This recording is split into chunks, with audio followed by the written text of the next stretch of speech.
all the element called I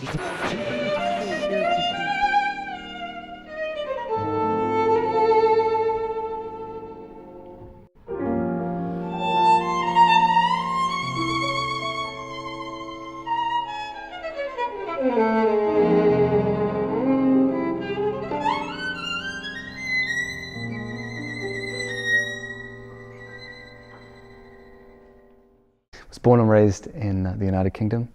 My parents are musicians. My mother's a violin teacher, Suzuki violin teacher, and my father is a professional cellist who plays in the City of Birmingham Symphony Orchestra. So I was surrounded by music and nurtured by love, and from a very young age, and I wanted to play the violin. I thought my father played a big violin in the cello, and my mother was a violin teacher, so it was very natural for me to pick up the instrument when I was about 2, and I started learning by the Suzuki method with my mother. I didn't read any music until I was about 10, so that developed the ear for me to really take on the challenge of getting over the hurdles of jazz and improvising at the age of about 13 when I heard Stefan Grappelli for the first time on CD, never saw him live. And so I just started playing with his CDs at home, and often after playing or practicing my classical music I would go upstairs to my bedroom and swing to Stefan.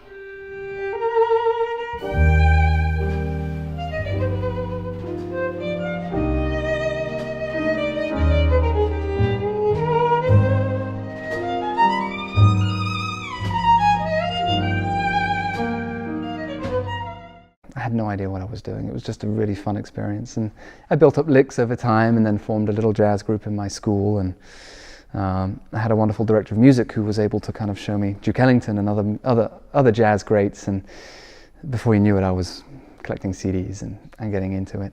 So I got to the end of my high school years, and Berklee was on the horizon, and I moved in January 2006 to attend the college, and I graduated in '09 with a degree in jazz composition.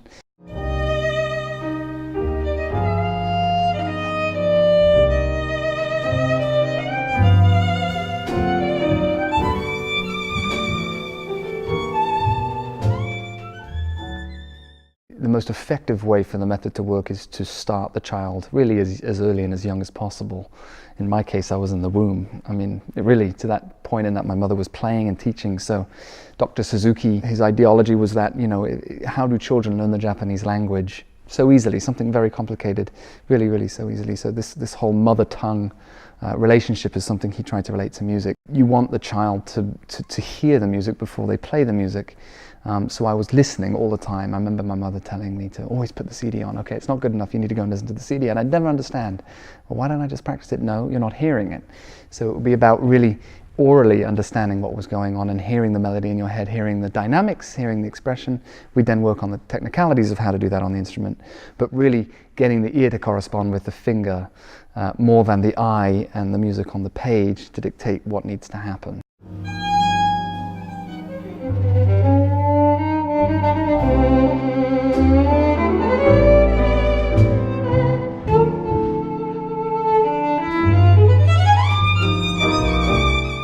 Your language skills are developing, everything's developing at that time, so if you can incorporate music into it in a very, very natural way, you know, the rewards are quite extraordinary. So, and still to this day, I play by ear. I mean, now I know a lot more after Berklee and writing music and all the other stuff now, but the important thing is not really to allow that get in the way, but to just allow it to complement what already comes.